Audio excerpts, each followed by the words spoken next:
ഒരു kitchen wash counter എങ്ങനെ set ചെയ്യാം നോക്കാം. പാത്രങ്ങൾ തിളങ്ങുമ്പോൾ മങ്ങിപ്പോകുന്നത് പലരുടെയും സ്വപ്നങ്ങളാണല്ലേ.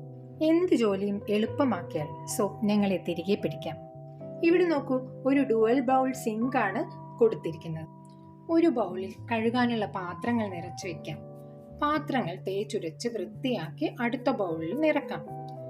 അതിനുശേഷം കഴുകി ഡിഷ് ഡ്രെയിനറിലോട്ട് ഉണങ്ങാനായി വെക്കണം. വളരെ വേഗത്തിൽ തന്നെ അടുക്കും ചിട്ടയോടെ പാത്രങ്ങൾ കഴുകിയെടുക്കാൻ ഇതുവഴി നമുക്ക് കഴിയും.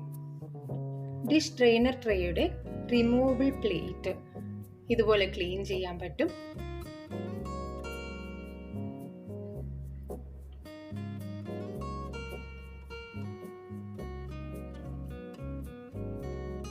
പാത്രം കഴുകുമ്പോൾ തെറിച്ചു വീഴുന്ന വെള്ളം താഴേക്ക് ഒഴുകാതിരിക്കാനായി ഗ്രാനൈറ്റിന്റെ ബീഡിങ് കൊടുത്തിട്ടുണ്ട്.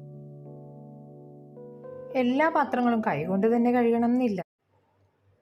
അങ്ങനെയുള്ളവയ്ക്കായി വലതുവശത്ത് ഡിഷ് വാഷറും അറേഞ്ച് ചെയ്തിട്ടുണ്ട്. എല്ലാം സെറ്റ്. ഇനി നമ്മുടെ സ്വപ്നങ്ങൾ